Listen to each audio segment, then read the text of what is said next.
안녕하십니까. 코로나로 온 세상이 요동치고 있습니다. 이 코로나는 우리 사회에 많은 문제점을 던지고 있고 또 앞으로도 우리에게 큰 과제를 던져줄 것 같습니다.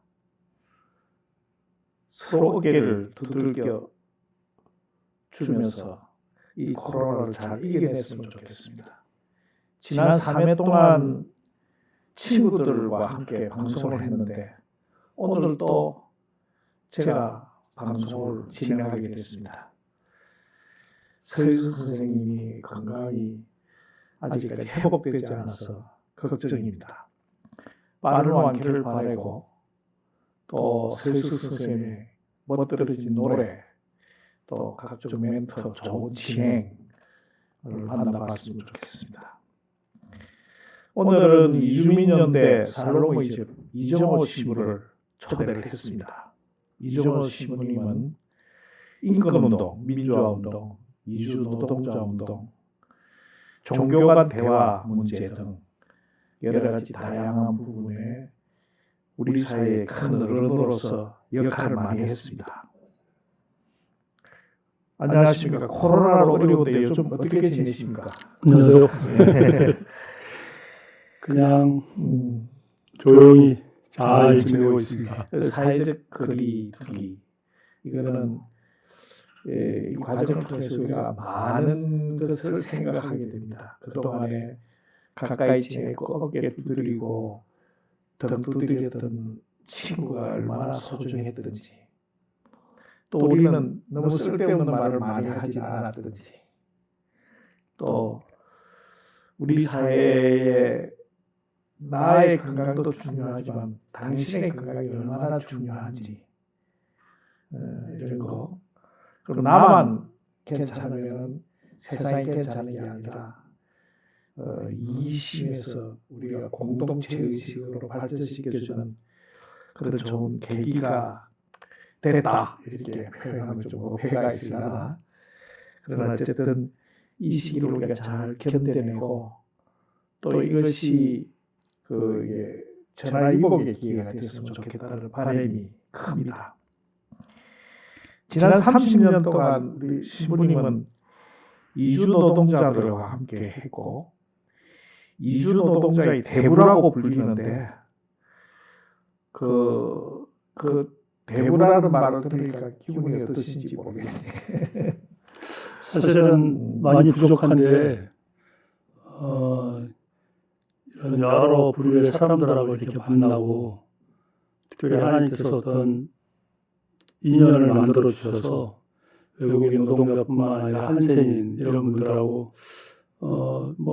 사목의 거의 대부분을 이렇게 지냈습니다. 그래서 오늘 이 자리에 온 것으로 생각이 되고요. 특별히 김영주 목사님 뵙고 같이 이야기할 수 있어서 아주 기쁘고 좋습니다. 평소에 많이 존경하고 하시는 일 되게 좋다라고 생각을 했는데 오늘 이 자리에 불러주셔서 감사합니다. 이제 편안하게 우리가 이야기를 해야 된다고 형식이고 진심입니다.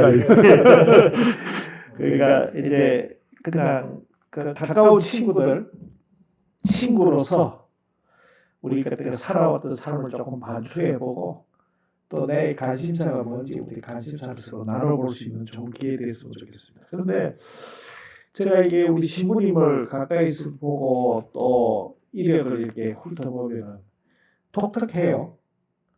처음 시작은 한생 공동체에서 시작이 됐는데 지금은 남양주 외국인 복지센터가 됐고 또 그것이 이렇게 많이 발전을 하고 있는데 그 과정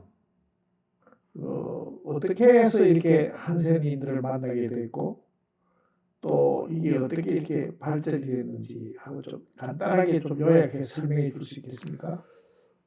제가 이제 성공의 사제의 길에 오르게 됐기 1988년 부재 소품 받으면서 시작을 했고요. 그 김성수 주교님 밑에서 이제 비서 역할을 하면서 그 행정 일을 하게 되었는데 사제 소품을 받으니까 김성수 주교님이 사제는 교회를 현장으로 가지고 있어야 된다. 그래서 갈 곳이 있다 네가.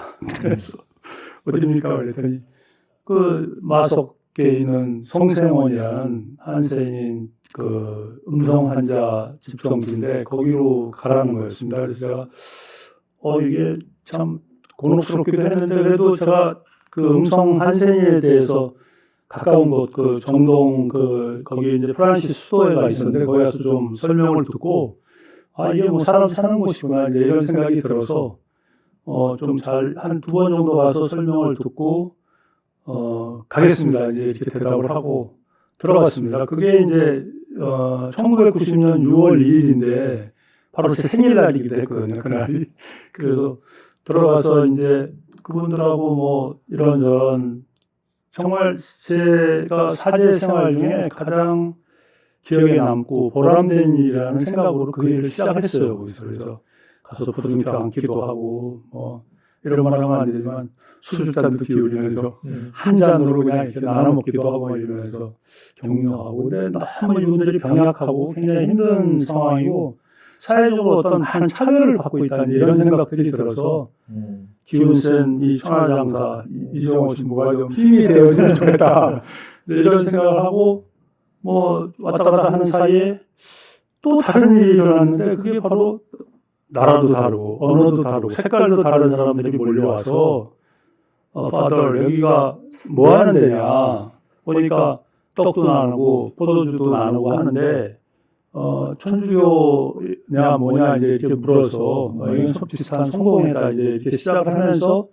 처음엔 그분들이 예배가 필요하다 그러더라고요. 그래서 이게 주로 필리핀 네 그렇습니다. 필리핀에서 왔는데 거의 이제 천주교 신자들을 위해서 여기가 뭐 괜찮겠다. 그리고 뭐 걸어오면 다 올 수 있는 곳이니까. 그래서 이제 예배 공동체를 지원하는 식으로 했는데 제가 뭐 영어도 잘 못하고 이러니까 뭐 진짜 그분들의 어떤 영성 생활을 도와주고 할 수 있는 이런 거는 좀 한계가 있다는 생각도 들고 해서 뭐 여러 가지 고민도 하고 그러면서 이들과 뭐 몇 달 지내고 1년 지내고 보니까 이주 노동자들의 삶이 그런 영성적인 문제도 중요하지만 체류하는 데 있어서 굉장히 큰 문제가 있다는 생각들이 들었어요. 그리고 소위 제가 처음 들어보는 불법 체류자 이런 용어도 거기서 튀어나오고 그래서 이게 아닌가 싶어서 이제 좀 더 배워야 되겠다 이런 생각도 하고 서울에 있는 또 경기도 인근에 있는 이런 걸 시작한 이미 연대가 몇 군데 있었어요. 그래서 거기랑 좀 이렇게 하고 외국인 노동자 대책 협의회라는 걸 통해서 조금씩 배우면서 이들에게 어떤 체류 지원을 좀 더 필요한 지원을 해주고 한국 체류를 돕는 일을 해야 되겠다 이제 이런 생각을 하고 계속 하다 보니까 그냥 30년이 지나가 버렸습니다. 근데 이제 어쨌든 이 한생 공동체하고 그런 외국인 노동자들하고 서로들 이게 만나게 됐다는 말씀이죠. 그런데 그래서 그런 외국인 노동자들도 한센인들하고 이렇게 자연스럽게 어울렸습니까? 그렇습니다. 그러니까 한센인들이 사실은 거기 가장 강력한 힘이었죠. 왜냐하면 임대주의이기 때문에 공장을 가지고 있는 걸 이렇게 임대해주고 고용주들한테 임대료를 받는 형태고 노동자들이 필요한 형태인데 만일 노동자들이 없거나 일이 안 되면 임대료를 받을 수 없는 상황이기 때문에 그런 것 때문에라도 이제 외국인들을 잘 대우해줬고,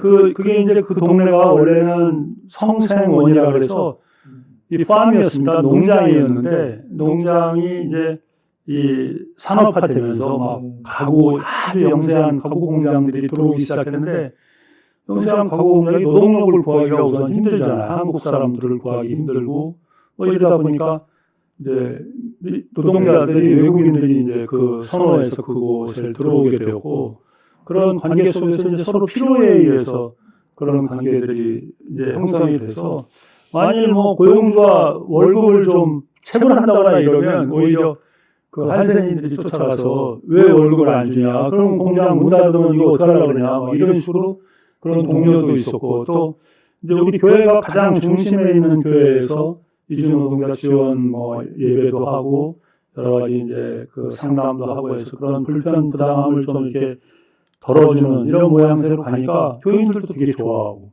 그래서 아주 저는 그 표현을 뭐 삼위일체라 그랬습니다. 그래서 아주 좋은 관계였다 그런 생각을 했죠. 그래요. 어쨌든 시부님은 한센이로 시작을 해서 30년간 이주 노동자들하고 위에서 일을 하셨는데 그 시작할 때가 몇 살이에요? 33살이었습니다. 딱 예수님 십자가에 못 박힐 나이네. 김성수 주연님이 딱 그때를 시에서 보내는 것 같다. 그런데 어쨌든 뭐 그 사제로서 자기의 숙명으로 받아들여가지고 꾸역꾸역 일을 할 수도 있었을 것이고 일이 그 보람과 긍지를 가지고 일을 할 수도 있었을 텐데 특별히 내가 이 노동 외국인 이주 노동자들을 위해서 일해야 되겠다고 이렇게 결심하게 된 계기가 있습니까? 그러니까 뭐 사제의 역할이라는 게 목회자의 역할이라는 게 저는 뭐 그 소명을 뭐 특별하게 받지는 않았지만 그래도 나보다 나약한 힘없는 고통받는 이런 사람들을 위해서 같이 살아가는 사람이다 이런 생각들을 하고 있어요. 그래서 제가 사실은 그 성공회 대학교가 있는 데가 성베드로학교라고 그 중증장애인 그 지적장애인 그 학교였습니다. 그래서 거기서 이제 뭐 6년을 기숙사 생활을 하고 이렇게 지내면서 그들을 많이 봤거든요. 그래서 제가 사실은 장애인들을 위한 이 사업을 했으면 좋겠다 그런 생각을 이제 늘 가지고 있었고 가족적인 배경이 좀 있었어요. 여기는. 근데 제 뭐 어머니, 아버지, 누나, 여동생이 캐나다에 이민해서 살고 있었는데 그 이민사가 그렇게 당당하고 이런 게 아니라 없이 가가지고 불법 체류하면서 캐나다사의 시민권을 얻게 되고 이런 과정들이 있었고 형도 미국에 이민을 했는데 아주 그런 그 불법 체류 뭐 이런 배경을 가지고 있었는데 제가 이 일을 한다고 하니까 가족들이 굉장히 좋은 일이다. 이걸 좀 모자라고 가족들이 지지를 해요. 힘겨운 사람들이 고통당하는데 교회가 또 사제가 교우들이 이런 일을 하는 건 굉장히 좋은 일이다라고 하면서 지지도 해주고 뭐 약간의 격려금도 좀 주고 그래서 그럼 제가 이걸 더 반듯하게 잘 해야 되겠구나 이제 그런 생각을 하게 된 거죠. 이제 우리 한국 사회가 고도로 이게 산업화되고 발전하니까 노동력이 필요하게 되고 노동력이 값싼 노동력이 필요하게 돼서 외국인 노동자들을 받아들이기도 하고 또 그 과정에서 합법화도 되고 불법화도 되고 이렇게 돼 있는. 제가 알기로는 연수생, 뭐 고용허가, 뭐 이렇게 해서 이게 오는 경우도 있고 비자를 갖다가 개인적으로 이게 한국에 와가지고 체류하게 되는 그런 케이스가 있는데 여기 정확하게 이게 시청자들에게 이 뭔지 좀 설명을 좀 해줄 수 있습니까? 산업연수생 제도는 이제 한국 사회가 노동력 유입을 해서 외국인 노동자를 유입하기 위해서 이제 처음으로 그 실시한 제도인데 사실은 그 안에 아주 착취 구조가 그 안에 있었고요. 진짜 여러 가지 일들이 산업연수생 제도와 연결되어져 있었습니다. 그래서 뭐 이 트레인 시스템이라고 하는데 이건 진짜 부당한 거고 한국 사회의 어떤 진짜 잘못된 어떤 그런 걸 보여준 일이라는 생각들이 들어서 저희들이 운동 처음에 시작하면서 연대를 하기 시작해가지고 산업연수생 제도 폐지를 굉장히 뭐 NCC에서도 같이 그런 운동을 해줬고 이걸 없애야 된다. 합법이다. 잘못된 거다. 더 정당하게 노동자를 위해서 당당하게 사용을 해야 된다. 이제 이런 거였는데 잘 안 됐었죠. 그래서 굉장히 힘겨웠던 그런 시기였고 그 다음에 이제 우리가 고용허가라는 워크퍼밋 제도를 만들어서 조금 더 당당하게, 조금 더 정당하게 사용해야 된다는 차원에서 이제 고용허가가 이제 지금 고용허가제를 실시하고 있는 거죠. 이제 그래서 그런 게 들어와서 조금 더 이렇게 폭도 넓어지고 인원도 지금 한 60만 명 이상이 고용허가로 들어와서 한국에서 활동을 하고 있고 노동을 하고 있고요. 그거는 뭐 꽤 오랜 기간을 그래도 보장해주고 뭐 말썽만 안 일으키면 몇 년 더 이렇게 일할 수 있도록 그런 시스템화되어 있고 그 다음에 이제 문제가 소위 우리가 불법 체류자라고 부르는 미등록 노동자들인데 이 문제는 뭐 지금 30년 역사를 갖고 있는데 잘 해결되지 않아서 이 정부 들어서 가장 많은 인원이 늘어나고 지금 한 39만 명, 한 10만 명 정도가 이 정부에서 이제 늘어났다 그러는데 이 미등록 노동자 제도가 사실은 또 굉장히 어려운 제도입니다. 근데 여기는 이제 제가 좀 속속들이 뭐 더 깊게 이렇게 인벌브가 돼서 일을 하다 보니까 이건 우리끼리 해결해낼 수 있는 문제가 아니다. 이 미등록 노동자 문제. 왜냐하면 각국 우리나라를 선망하고 들어오는 외국인 노동자들이 예를 들면 뭐 그냥 비행기 티켓이 있어서 또 비자가 있어서 휘리 한국에 들어오고 이러는 게 아니라 그쪽에 어떤 한국 입국 브로커와 이렇게 연결되어져 있고 이런 브로커들에게 과도한 돈을 주고 들어오기 때문에 당연히 불법 체류가 일어날 수밖에 없어. 뭐 1년이라고 돈 다 벌어서 뭐 이렇게 가고 이런 게 아니라 최소한 5년 이상은 벌어야 그 브로커에게 주었던 그 비자 피를 회복할 수 있기 때문에 5년 이상은 미등록한 채로 일을 해야 된다는 거죠. 근데 미등록 노동자들의 상태는 문소리만 나도 뭐 어깨가 긴장이 되고 도망칠 준비를 하고 출입국 단속반이나 이런 거라는 생각에서 그런 진짜 굉장히 어려운 가정들을 지내면서 지금 보면 한국 사회에 그 고용화자와 미등록 노동자가 있는데 미등록 노동자들의 연한이 굉장히 나이가 들었습니다. 지금 20년 이상 노동한 사람도 꽤 있고요.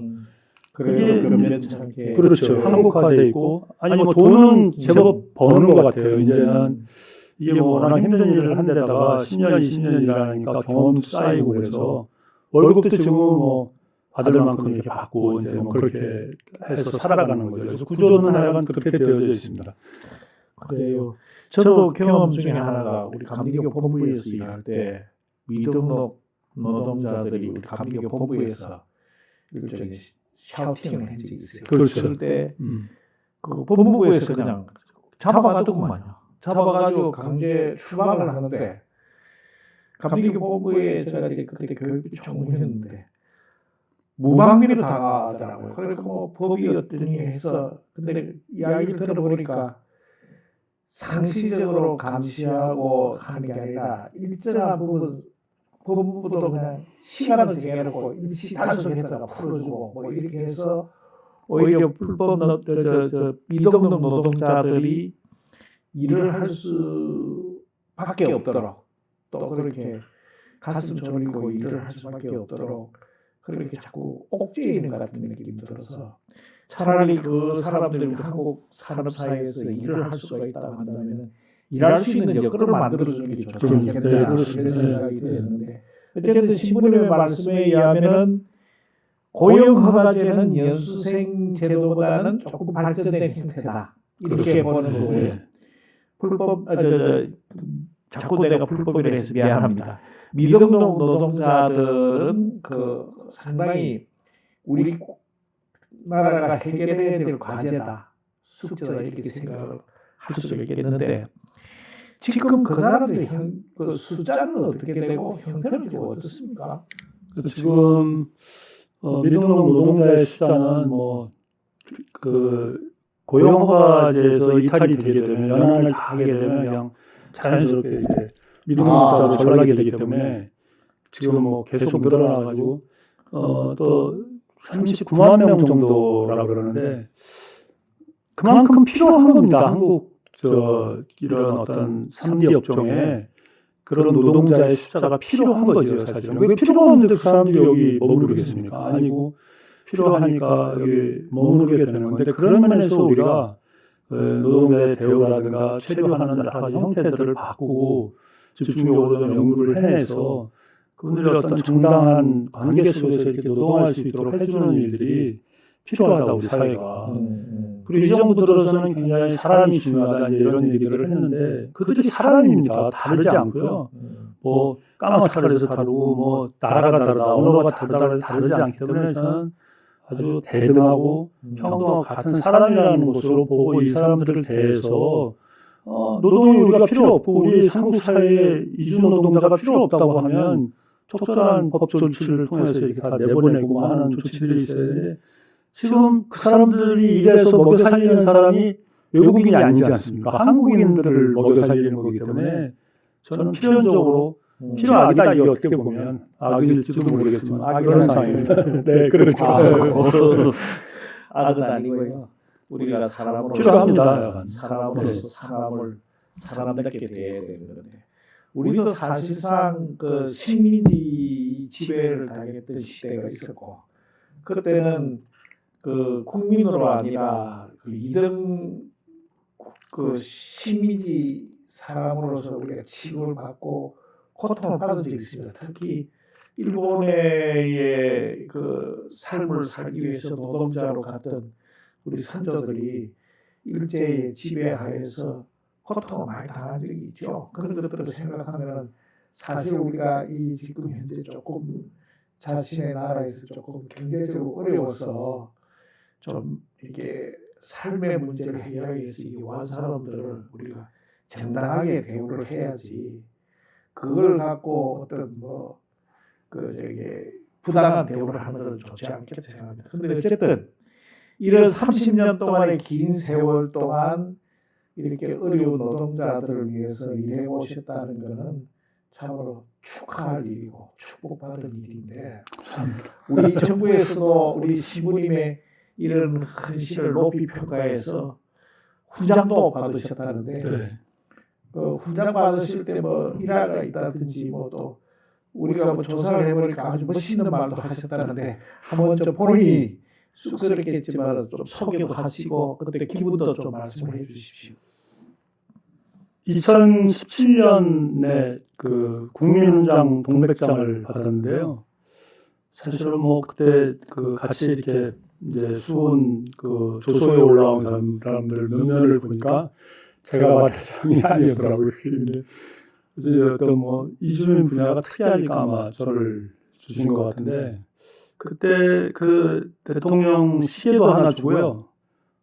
상금도 있었어요. 상금이 200만 원 상금을 줘서 그 돈으로 좀 뜻 있는 일을 좀 해야 되겠다. 그랬는데 200만 원을 할 수 있는 일이 별로 없는 것 같고 소주를 한 잔 먹어야 되겠다 그런 생각들을 했어요. 그래서 그때 참 어렵고 힘들게 그 이주자로서 살아가던 친구들 기억나고 또 돌아간 친구들하고 이렇게 허심탄회하게 한 잔 나누면서 이런 미래거나 과거거나 이렇게 생각하면 좋겠다 그런 생각을 했던 적이 있고 저는 상복이 있었어요. 그래서 이 훈장 말고도 큰 상을 하나 받았는데 그게 그 돌아가신 정주영 회장이 그 만든 아산상인데 아산 사회봉사상을 제가 받았습니다. 그거는 상금이 많았을 건데. 지금 그 상금 얘기를 하려고. 상금이 1억 원이나 됐습니다. 그래서 그냥 갑자기 부자가 됐었던 적이 있는데, 그때는 제가 그 수상소감을 얘기하면서 이 돈에 딱 일정 부분을 빼서 우리 마누님 옷 한 벌 사줬으면 좋겠다 그런 소감을 얘기했죠. 마누님 이야기가 나오니까 고생이 되게 많았을 겁니다. 이시부님은 또 사제로서 사명감 때문에 열심히 일했지만 그걸 지켜보는 부인은 힘들었을 건데 혹시나 부인 때문에 이 노동자 일을 하다가 부인 때문에 다툰 일은 없어요? 사제의 부인이 된다는 길이 어떤 것인지는 알고 왔던 것 같고요. 그래서 크게 부딪힌 부분은 없는데 하여간 늘 마음속으로 고맙게 생각하고 사모님을 훌륭하셨네요. 굉장히 훌륭했다는 생각이 듭니다. 한마디로 신부님의 노동자들의 삶을 딱 규정지상할 수는 없겠지만 한 몇 가지 단계로 나눌 수 있을 거 아닙니까? 처음에는 사제로 훈림을 받아서 명령받아갖고 순복하는 마음으로 갖고 그렇게 살다가 보니까 이주민 노동자의 삶을 알게 됐고 그 사람의 아픔이 뭔지 이런 것들에 단계를 한 서너 개로 한번 나눠서 간략하게 설명 좀 해줄 수 있겠습니까? 처음에 그 마석 발령을 받았을 때 거기가 이제 한센인들의 마을이고 그래서 가서 그분들의 애환을 좀 이렇게 끌어안고 같이 하는 일이 중요하겠다 이제 이렇게 해서 갔고 그게 제가 사제가 되려고 했던 그런 목적과도 부합이 되는 거라는 생각이 들었는데 막상 가니까 그분들의 삶도 굉장히 아프고 힘들었지만 또 거기는 한 집단으로 남겨져 있던 사람들이 이제 그 이주 노동자들이었거든요. 근데 여기도 처음에 뭐 예배 공동체만 지원해 주면 된다 그래서 그런가 하고 시작을 했는데 집을 찾아가고 그 사람들의 살아온 삶의 이야기를 또 한 여러 가지 생각들을 이렇게 하다 보니까 굉장히 그 고난 그런 것들이 있었어요. 그래서 그게 저는 저에게 어떤 동기부여를 해주는 1단계라고 생각이 되고 다니면서 이제 한센이든 외국인 노동자든 막 들쑤시고 다니니까 이게 어떤 그 정책의 부재, 비리, 뭐 착취 이런 구조들이 아주 확연하게 보이는 거예요. 이건 뭔가 잘못하고 있다, 정부가. 이런 걸 맡은 사람들이 법무부든 고용노동부든 뭐 행안부든 이런 것들이 다 잘못하고 있기 때문에 이런 일들이 일어나는. 왜냐하면 우리가 잘못됨을 지적해내는데도 그런 일들이 그냥 계속 있었고요. 네, 그렇게 해서 했고 그다음에 한국 사회가 이분들의 어떤 삶의 상황들을 인정을 하면서 이주노동자의 필요성 또 그래서 고용허가를 실시하고 하면서 차츰차츰 정리가 되고 어떤 매뉴얼이 만들어지는 단계. 그래서 뭐 부당한 일을 당하더라도 어디를 찾아가면 고용노동부를 가면 체불이 해결되고 산재가 해결되고 또 다른 여러 가지 불편 부당한 일들이 해결이 되는 그런 단계.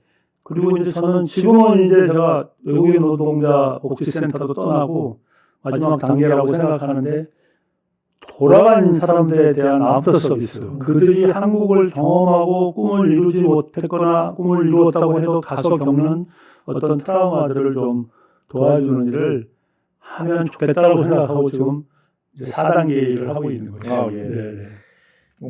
아프터 서비스까지 생각을 하니까 어쨌든 사실상 그 이주 노동자들을 위해서 일하는 크고 작은 단체들은 많은데 제가 뭐 대충 공부를 해보면은 임금 체불, 산업재해, 인종차별 뭐 등등 이런 것들이 있는데, 근데 내가 이게 시부님의 이야기를 들어보면서 시부님이 싸움꾼이라고 하면서 싸움꾼. 그러니까 어떤 사람들은 좀 시부가 미친 시부다.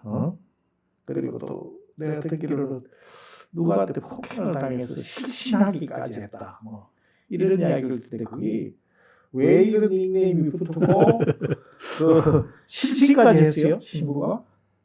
최근에 그 뭐 드라마 중에 열혈사제라는 게 있었는데 사람들이 저보고 다 열혈사제라고 얘기하는데 저는 진짜 내열사제입니다. 싸울 줄도 모르고요, 욕도 못하고. 근데 제가 해병대를 전역했어요. 그래서 아픈 또 과거가 있는데 그 12.6 그때 광주 항쟁 전으로 붕화 항쟁 전으로 이렇게 군 생활을 해서 참 하여간 그런데 거기서 배운 뭐 이제 욕지거리도 잘하고 또 그냥 흥분을 잘하는 그런 스타일이었는데 이주 노동자 판에 오니까 그렇게 싸워야 될 일들이 있더라고요. 그러니까 정말 야비한 짓들을 하는 사람들을 보면 흥분을 안 할 수가 없고 그게 고용주든 그게 정부의 뭐 출입국이든 그래서 뭐 출입국 차를 가로막고 못 나가게 하고 싸운 적도 있고 또 그 실신하는 거는 그 방글라데시 노동자를 정당한 방법으로 추방을 시켜야 되는데 이 친구가 거부하고 막 이러니까 테러리스트라는 낙인을 찍어서 보내는데 그 테러리스트 낙인을 찍을 때 인정을 해준 동의해준 기관이 방글라데시 대사관이에요. 그 대사관에 저는 비자를 받으러 갔고 진짜 저는 싸우러 안 갔습니다. 비자를 받으러 갔고 방글라데시 사람들이 방글라데시 한국 대사관 여기 저 이태원에 근데 한 50여 명이 와서 띠를 딱 두르고 방글라데시 사람들이 이제 싸움을 하니까 시위를 하니까 갑자기 뭐 경찰하고 어디서 정보를 입수했는지 전경하고 출입국 직원들이 달라붙어서 이 사람들을 막 연행을 하는데 뭐 이렇게 가스총을 쏘기도 하고 포승줄을 쏘기도 하고 막 잡아떼고 하고 그래서 이렇게 하면 안 된다. 내가 2층에 있다가 뛰어내려왔거든요.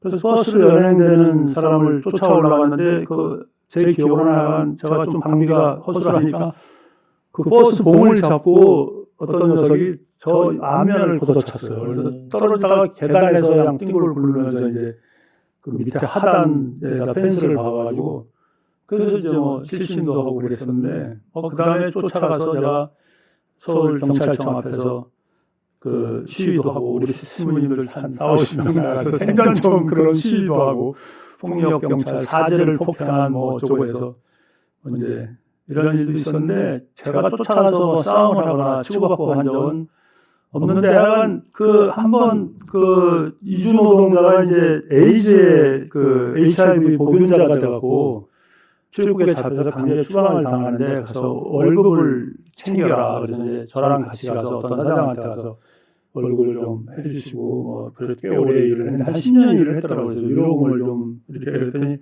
아니 당신은 뭐 하는 사람인데 그런 걸 쫓아다니면서 하시오 뭐 이런 식으로 하면서 그 아이한테도 막 반말짓거리를 하다가 걔를 이렇게 때리더라고요. 그 내가 안 준다 그랬어 뭐 이러면서.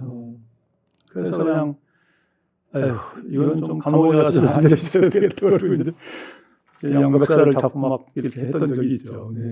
뭐 제가 싸우거나 진짜 이 열혈살이 아닙니다. 그 열혈살이 그냥 계속 패고 그런 게 많이 나오는데 저는 아닙니다. 네. 그러니까 어쨌든 뭐 그렇게 할 수밖에 없도록 본인이 선량하다 보니까 믿어내고 선량한 신부가 이렇게 싸움으로 변하는 건 사회 구조가 신부로 하여금 그렇게 화나게 하고 또 이게 배양행지 누구를 갖다가 폭행하기 위해서가 아니고 저항의 몸짓이라고 생각을 하고요.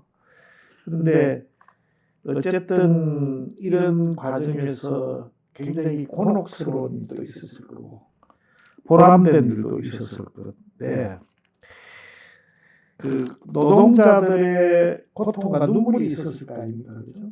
그런 것들을 우리가 잘 같이 공감할 수 있도록 사례 중심으로 좀 설명을 좀 이야기를 해주면 좋겠는데. 정신없이 이제 이런 일을 하게 되는데 뜬금없이 뭐 이제 우리 홈페이지도 있고 그런데 들어와서 니네가 나라 팔아라 뭐 이완용이냐 뭐 왜 저 불법 노동자를 두둔하고 도와주고 그러냐 그러면서 뭐 굉장히 그 정말 상상케 어려운 뭐 쌍욕도 해대고 이거 뭐 같이 반전을 해서 뭐 같이 욕하고 싸우기 참 어렵고 그래서 그 홈페이지를 이렇게 폐쇄한 적도 있고요. 뭐 이해를 못 해주는 것에 대해서는 뭐 자기 가는 길이 있으니까 당연히 있을 수 있다라고 생각을 하는데 조금 곰곰이 뒤돌아보면 진짜 우리가 하고 있는 짓에 대한 반성을 해보면 진짜 그 곤혹스러움이 넘쳐나는 거죠. 그렇게 막 부딪히고 할 때. 또 뭐 고용주의 태도. 예를 들면 고용주가 내가 너 월급 줄게 인천공항으로 와.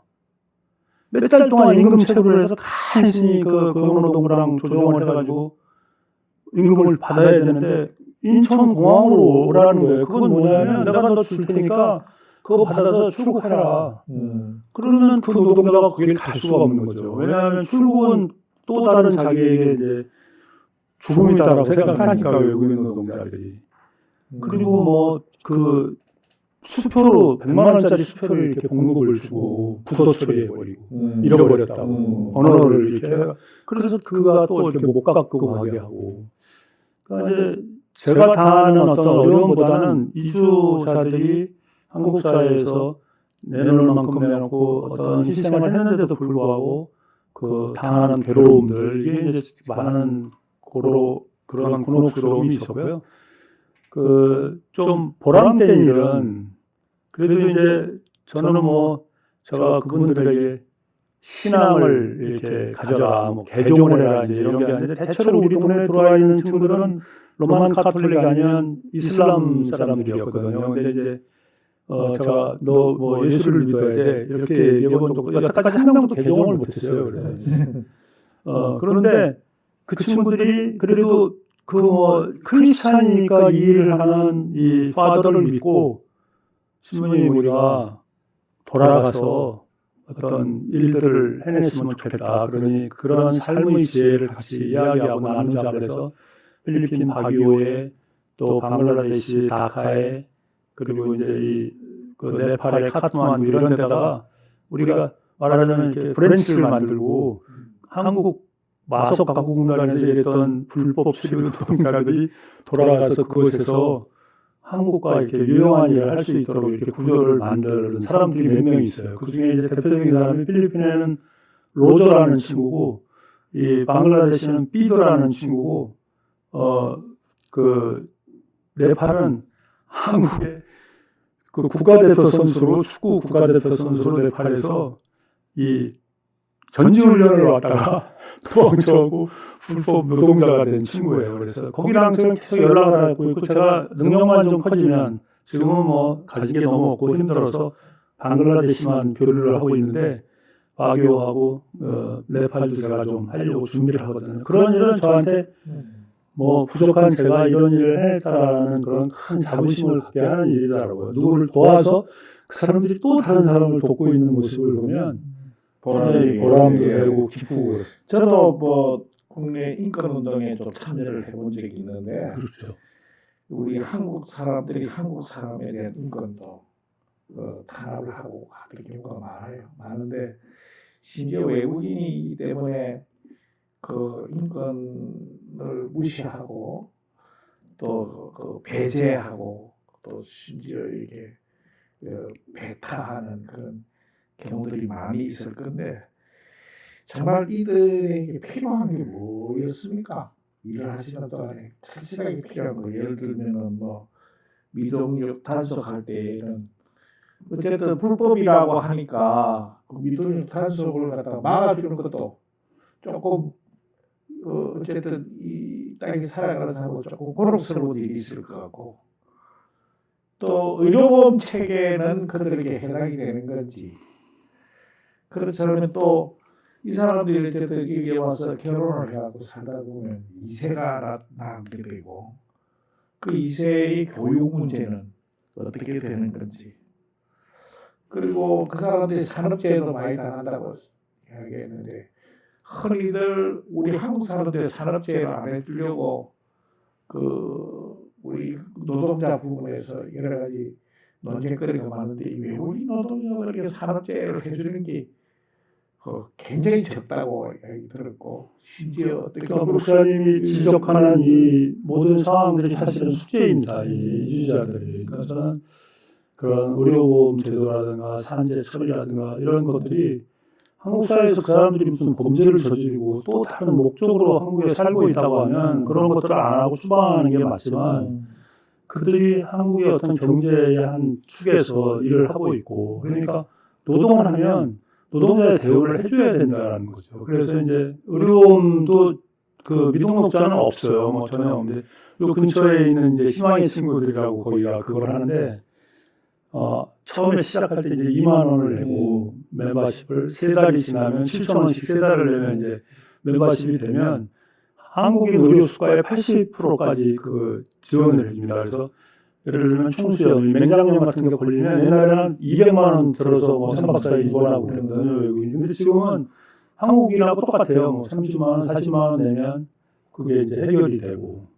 또 산재도 이제 옛날에는 뭐 택도 없었습니다. 그 미등록자가 근데 지금은 미등록자가 산재를 당하면 고용주를 처벌을 하거든요. 뭐 그걸 해결 안 해주면. 그러니까 산재보험을 다 들어서 지금은 뭐 다치고 그래도 이제 가서 다 이렇게 치료가 될 수 있도록 이렇게 해주고 그러니까 하나씩 그 사람들의 어떤 어려운 상황들이 뭐 미등록자라 그래서 지금 구분해서 안 되는 일은 없어요. 그리고 이번에 우리 대통령께서도 이 코로나 시국에 코로나에 발진이 되거나 뭐 가능성이 있는 사람들 가서 진료받고 치료하고 완쾌될 때까지 비용을 다 우리 국가가 부담한다. 그건 미등록자도 다 해당된다. 이렇게 해가지고 근데 뭐 지금은 한 명도 안 나왔으니까.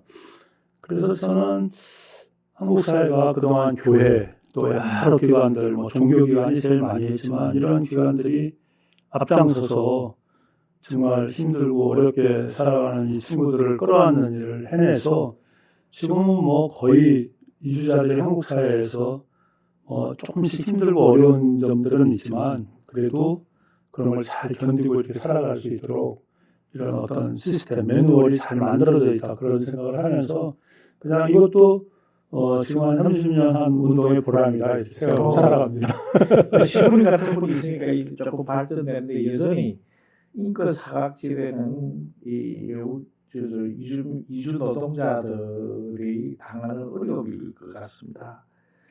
그런데 이제 우리 한국 사회가 이들을 정말로 지금 현재 어떻게 대하고 있고 오늘 이 자리를 빌려서 시부님이 이것만은 고쳐줬으면 좋겠다 해야 되는 부분들이 있습니까? 이제 이번에 이 코로나19 이 일로 또 이렇게 보면 한국인들은 그 오브제를 통해서 공적 마스크를 지급받고 연도수에 따라서 이렇게 2개씩 마스크를 이제 지원받고 이런 형태들이 있거든요. 근데 그런 거 하나만 보더라도 저는 한국 사회가 코로나를 대비해서 어떤 조치를 99.9%를 했다가도 이주민 노동자, 미등록 노동자들에게서 확진자가 나오면 저는 이게 터지는 일이라고 생각을 하거든요. 그러니까 이제 이분들이 지금 한 39만 명 되는데 어떤 일을 하고 있느냐 한국에서 정말 한국 사람들이 하지 않는 일을 하고 있어요.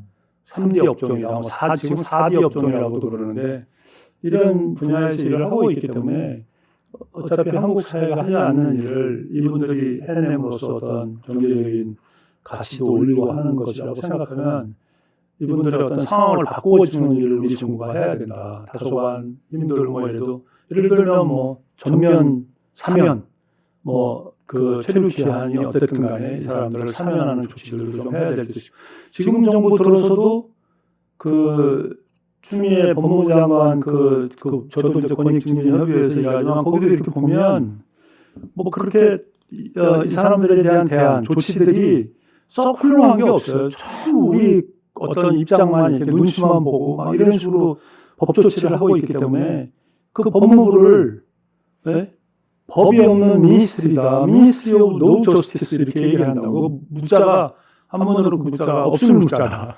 법 없는 미니스트리다 이렇게 얘기를 할 정도로 이런 법이 나오는 거나 어떤 조치 이행사항들이 너무 동떨어져 있는 거예요. 근데 이번에도 나온 것 중에 하나가 이제 체류 연한에 따라서 벌금을 받고 페널티를 받고 출국을 하되 그걸 안 내고 그냥 가는 사람은 다시 재입국할 수 없다.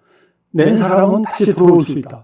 근데 저는 그게 도대체 상식적으로 가능한 일인가? 저렇게 애를 쓰고 거의 시정 매일 그 어떤 단속 이런 거에 대한 불안을 느끼면서 이주노동에 기여해왔던 사람들을 저런 식으로 하는 건 아니다라는 생각이 들거든요. 그래서 저는 그들이 사람으로서 또 노동자로서 한국 사회에서 받아야 될 그런 대우들을 어떻게 해서든지 대우해주는 그런 역할들이 가장 시급한 때이다.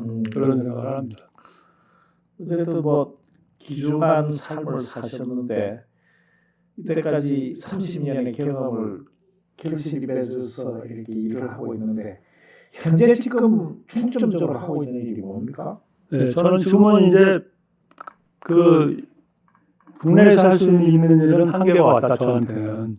그래서 마지막으로 이제 성공의 사제는 정년이 있어서 한 2년 조금 덜 남았습니다. 이 임기도. 그래서 이제 그 사이에 그리고 지금까지 한 7년 동안 제가 방글라데시를 오가며 청소년 다문화의 말을 걸다 그래서 청다만이라는 프로그램을 했는데 이건 무슨 프로그램이냐면 한국 학생들이 밖에 나가서 다른 나라 사는 모습을 보고 왜 이들이 이주해 오는지 이런 것들을 보고 자기들이 먼저 경험하고 체험하고 외국인을 받아들이는 그런 역할들을 그런 것들이 해낼 수 있겠다 이렇게 생각이 들어서 4번 했고요 이런 일들을.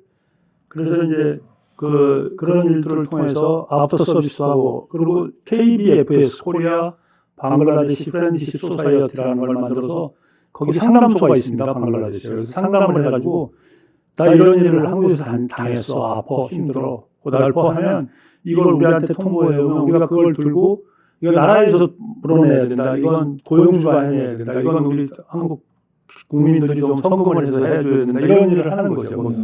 그래서 그런 상담을 주고받고 하면서 트라우마 씻겨주기 그리고 제가 이제 4번을 다니면서 이번에 로정이라는 방글라데시 몬시곤주에다가 학교를 하나 지어줬어요.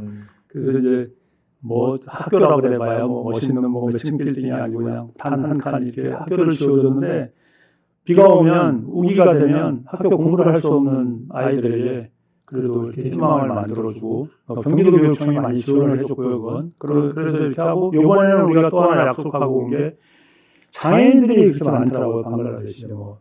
그래서 그 장애인들이 공동으로 그래도 작업을 하고 그런 작업을 통해서 저희들이 생산을 해낸 것을 우리가 이제 센터로 받아들여갖고 한국에서 그걸 매매해서 이렇게 기금을 더 전달하는 그런 공간을 만들려고 하는데 돈이 한 1억 5천 정도 든다 그러더라고요. 우리 좋은 친구들, 서울에 좋은 친구들 보는 시청자들이 그거 우리도 도와주겠습니다 하면 도와주시면 좋습니다. 친구가 어려울 때 도와주는 게 제일 친구거든요, 사실은. 뭐 다른 때는 뭐 그래서 지금은 그런 그 트라우마를 씻는 일, 아웃도어 서비스 이런 일들을 해야 된다라고 생각하고 열심히 하고 주변에도 그렇게 공개적으로 그런 일을 좀 도와주십시오 하고 이렇게 하고 다니고 있습니다. 그것보다 청소년 문제도 하고 있다는데 그것도 좀 소개해 주시고 혹시 그에 대해서 뭐 좀 이렇게 보여줄 수 있는 게 있습니까? 청록 산바라기 학교라고 그 가평 운학산장에 있는데 폐교를 이용해서 이제 그 학교를 만드는데 아직은 그 시스템이 안 되고 한 분이 애를 써서 이제 그걸 하고 있는데 저도 같이 일을 하고 싶다. 그리고 이제 우리 좋은 친구들에서도 좀 같이 동지가 되어서 친구가 되어서 좀 도와줄 수 있으면 하는 바람을 하는 거고요. 거기는 학교와 아이들. 제가 뭐 고등학교에서 운영위원장을 하고 있는데 학교 이래도 될까 이런 걱정들이 정말 많이 듭니다. 네. 학교를 그래서 떠난 학교와 아이들, 그다음에 학교 폭력 가해자, 학교 폭력 피해자, 그리고 이주를 배경으로 하고 있는 그 다문화의 아이들, 다문화의 아이들도 또 너무 힘이 듭니다. 이 사람들 살아가는 게 뭐냐면 이 부모랑도 언어가 안 통하고요. 엄마랑도 자기를 낳은 엄마랑도 뭐 이제 말이 통하지 않아서 또 시댁과의 갈등 또 여러 가지 그런 쟁점이 많은 삶을 살아가기 때문에 아이들이 자꾸 일탈하고 모자라고 그래서 특수 교육을 받는 경우도 많이 있어요. 이런 아이들을 좀 모아서 좀 이렇게 정상으로 다시 진입할 수 있도록 해주는 일을 하는 게 어떻겠냐 이런 생각들을 하고 지금 열심히 준비하고 있고요. 좀 많은 그래도 도와주겠다는 분이 많이 나타나셔서 근데 이게 좀 그런 얘기지만 이주민을만 돕겠다 그러면 후원이나 이런 게 크지 않아요, 사실은. 왜냐하면 아직도 한국 사회에 어떤 이렇게 배타적인 이런 마음들이 많이 있고 제가 돌아다니면서 나라 언어 피부가 다르다고 다르지 않다, 평등하다 이렇게 얘기하면 다릅니다 이렇게 얘기하는 사람들이 많고 그래서 그렇긴 한데 지금 이렇게 한국 그 청소년들도 같이 하는 프로그램을 하게 되면 여러 가지 생각들도 좀 바꿔주시고 이렇게 도와주실 듯 싶어서 그 일까지 이렇게 엮어서 하려고. 청소년들에게 다문화를 이해시킨다는 게 굉장히 중요한 것 같아요. 네, 맞습니다. 네. 생각이 의식이 되고 하는 거니까 그 신부님이 하는 프로그램이 청다말? 네, 청소년 다문화의 말을 걸고. 근데 뭐 그 동영상이 하나 있는데 잠시 보고. 네. 여러분 안녕하세요. 사실은 개학교분할 때마다 우리는 너무 시간이 너무 급해져가지고 제대로 마지막 인사를 못 드려서 이렇게 일주일을 지금 여러분한테 보내고 있습니다. 네, 지금 누가씨 좀 반갑습니다. 예, 여러분 안녕하세요. 예, 신부님하고 또 학생들 이렇게 같이 데리고 와서 고생 많이 했어요. 근데 우리 이렇게 고생하다마다 우리 잘못한 것도 많아요. 잘못한 거 있으면 얘기해 주시고요. 다음에 오면은 우리 잘해주고 이런 생각이 있어요. 신부님이나 선생님들 다 우리한테 기대해 주세요. 예, 안녕히 가세요. 지금 우리 회장님께서 한 말씀. 여러분 안녕하세요. 예, 게임 끝날 때마다 우리 내년 게임 언제 올 거야? 이렇게 기다리고 계세요. 아니면 캠페 신부님이나 학생들, 또 신부님 배운 선생님들 만날 수 있어요. 그러니까 내년에도 우리 만나게 하면 좋겠습니다. 감사합니다. 여러분, 못 하셨습니다. 예, 사랑합니다. 오케이. 뭐 하는 장면입니까? 저 친구들 뒤에 사진 배경에 보면 한문으로 뭐라고 써있죠? 동심, 그 말을, 그 말은 두 사람이 힘을 합치면 못할 일이 없다 그런 뜻입니다, 저게. 근데 그걸 이제 제가, 올해 가서 선물을 했더니 그걸 뒤에다 걸어놓고 저분들이 이제 한마디씩 하는 건데 저 친구들이 하는 이야기는, 굉장히 우리 마음속을 이렇게 짧은 이야기들이지만 이렇게 울리고, 뭐 이렇게 굉장히 감동적인 이야기입니다. 그래서, 제가 가면, 방글라데시 온 이유를, 미안하다라고 이야기하러 왔다. 이제 이런 이야기를 하고 그러니까, 그런 말 하지 마라. 우리가 오히려 더 미안하고, 이제 이런 얘기들도 하고, 저 친구들이 전원 다 방글라데시에서 한국으로 이주 노동해 와서 마석 가구 단지에서 불법 체류 경력을 갖고 돌아간 친구들입니다. 저 친구들이. 그러니까 이제 우리 일이 이렇게 자연스럽게 좀 이렇게 잘 섞여져서 일을 할 수 있게 서로를 이해할 수 있다는 전제에서 그래서 이번에도 이제 저렇게 모여서 사회 캠프를 마치고 돌아갔는데 참 미안하다. 우리가 더 잘해줄 수 있었어야 되는데 이런저런 것들이 부족했다 하지만 계속 교류를 통해서 이런 것들을 개선해내고 우리를 더 많이 좀 도와주고 이제 이런 이야기를 한 거예요. 그래서 참 전 늘 저분들을 고맙게 생각하고 저렇게 마음을 먹고 살아가야 우리가 미래에 4, 5년 후에 10년 뒤에 방글라데시 사람 이주자들이 계속 많이 들어와서 저출산, 초고령화 시대를 앓고 있는 한국 사회에 큰 기여가 될 거다. 저게 부메랑이 돼서 우리를 공격하러 온다고 하면 큰일이 일어날 듯 싶은데 이제 그런 염려들을 하면서 일하는 건데 저렇게 그래도 따뜻하게 얘기해 주니까 고맙죠. 저희 좋은 친구들 프로그램이었어요. 신부님이 이제 마지막으로 하고 싶은 일들 그 중에서 우리 국내에서 차별받고 어려움 당하고 고통받고 떠난 사람들, 마음에 한으로 남아 있는 사람들, 한국 생각하면은 가슴 아프고 또 분노가 치미는 그런 사람들이 있을 거예요. 근데 시부님이 거기에 초점을 맞춰서 그 사람들을 적극적으로 돕고 그 사람들이 트라우마를 치유하고 반한 인사에서 친한 인사로 바뀌는 그런 계기를 마련해 줄 수 있으면 좋겠고 무엇보다도 사람이 누구에게 분노하고 살아갔다면 그만큼 또 불행한 일이 어디 있겠어요. 그 인생에 있어서 서로를 생각하면 아름다운 추억으로 남아갈 수 있을 거고 또 그거에 내가 비록 아름답지 못한 일도 지금 그 한국 사회에서 자기를 기억하고 미안해하고 지위의 손길을 베풀어 준다면 그에 대한 감사함을 갖고 살아가는 사람들이 있을 것 같아서 그 시부님이 하시고자 하는 일에 큰 우리가 경계를 보냅니다. 박수도 치고요. 또 이를 우리 좋은 친구들과 함께 했으면 좋겠습니다. 그 마지막으로 우리 시청자들에게 시부님이 꼭 하시고 싶은 말씀 있으세요?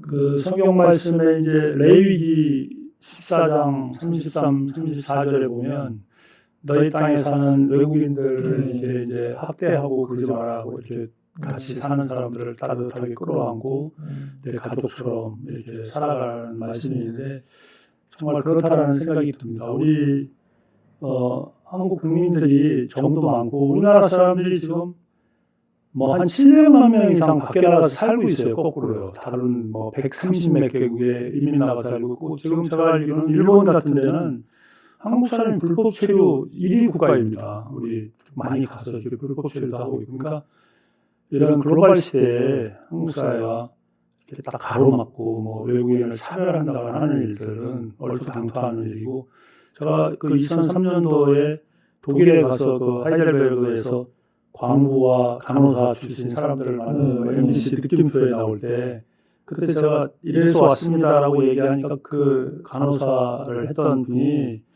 왜 한국은 그렇게 외국인들을 못 살게 구냐고. 독일은 이 기계인 줄 알고 수입했던 사람, 이렇게 노동자를 수입했는데 보니까 사람이더라.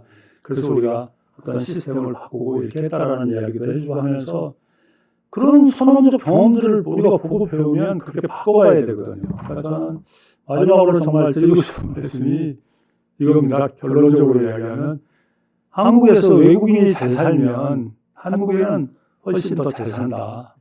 그러니까 그 생각으로 그들을 끌어안고 격려하고, 뭐 진짜 하기 싫은 일 하는 거거든요. 그 한국 사람이. 동네 그 우리 입구에 보면 취업활선 고용상담 이렇게 쓰여 있는데 1년 내내 한 분도 안 온대요. 그 고용상담 취업활선을 한국 사람이. 그런 공간에서 어떤 녀석이 한 15일 일하고 저 공장에 안 나오니까 사장님이 전화해서 왜 공장 안 나와? 빨리 와. 지금 오늘 바쁜 날인데 그랬더니, 사장님 나 이제 안 다녀 공장. 그러니까 사장이 당황스럽기도 하고 그러니까, 그러면 15일 일한 거나 와서 받아가 그랬더니, 사장님 어려운데 그거 그냥 쓰셔. 난 필요 없어. 뭐 이랬다라는 그 전설 같은 일화가 내려오는데, 그렇습니다. 한국 사회가. 그러니까 저는 외국인에 대한 어떤 뭐 존경 뭐 이런 건 아니더라도 그들을 같은 사람으로 인정하고 이렇게 받아들이고 끌어안고 함께 더불어 살아가는 것, 이게 굉장히 중요하다는 생각을 합니다. 최근에 이제 우리가 코로나 때문에 마스크 이야기가 있는데, 외국인 노동자들은 마스크를 잘 쓰고 있습니까? 뭐 이제 주변 사람들이 뭐 이렇게 좀 동양 비슷하게 해서 줘서 다 쓰고는 다니는데, 이게 뭐 가서 보니까 제가 방에 들어가서 확인해 보니까 아주 뭐 진짜 좀 심한 표현을 하면 걸레 쓰고 있는 건가 뭐 그럴 정도로 이렇게 다 어렵게 하고 있는데, 저희가 한 2번 그 캠페인을 하고 모아서 한 2번 정도 몇백 명에게 이 마스크를 나눠줬는데, 저는 거꾸로 이게 그렇게 나눠줄 일이 아니라 우리 정부가 먼저 가장 취약한 한국 사회에 살아가고 있는 가장 사각지대에 먼저 마스크를 내놔야 되지 않았나 이런 생각을 하거든요. 그래서 참 마스크도 쓰지를 못하고 그냥, 내가 그 방글라데시에서 이제 얼마 전에 전화가 왔는데 그 친구들한테 신부님 코로나 조심하고 이렇게 잘 살아가라고. 방글라데시는 한 명도 일어나질 않았는데 최근에 이제 19명이 발생해 확진자가 나와서 한 명이 죽었다 이런 얘기를 전하길래, 제가 그러면 거기 뭐라도 필요하면 좀 보낼 수 있으면 우리가 준비를 하겠다 그랬더니 그 친구가 하는 얘기가, 신부님 우리는 재난을 그냥 늘 같이 살고 있기 때문에, 재난과 같이 살고 있기 때문에 하나 걱정이 안 된다. 그냥 죽으면 죽고 살면 사는 거다 이렇게 얘기를 하면서 신부님 걱정이나 많이 하시라고 그런 얘기를 들었는데, 그래서 그 친구들이 세계에서 가장 가난한데 행복 지수가 1위인 듯 싶어요. 제가 한번 이 글을 하나 읽어보겠습니다. 상 선물로 쫓겨난 이 불러서 소주 마시게 해달라. 상을 주시면 상 선물로 이걸 좀 해달라고 그랬고요. 상을 받는 자리에서 이주민 차별, 소외, 우리와 한 백성임을 기억하는 자리, 이렇게 우리 신부님이 상을 받으실 때 이게 멋있는 말을 했어요. 아마 우리들을 많이 생각하게 하는 그런 자리 같습니다. 코로나 이후 우리들의 삶의 방식과 인간관계가 획기적으로 달라질 것입니다. 그 중심은 여전히 인간, 사람입니다. 코로나로 어렵지만은 우리가 사람임을 잊지 말고, 사람을 볼 줄 알고, 사람과 함께 어깨 겨누고 친구로 살아가는 세상이 되어야 되겠습니다. 우리 신부님의 그 이주 노동자들과의 오랜 삶을 통해서 우리가 따뜻하고 가까운 친구의 모습을 볼 수 있습니다. 신부님이 그동안에 다 본인의 경험과 이것들을 다 설명은 하지 못했지만 짧은 시간이지만 우리 굉장히 뜻깊은 시간입니다. 우리 모두 친구가 한번 되어봅시다. 감사합니다. 감사합니다. 감사합니다. 네, 수고하셨습니다.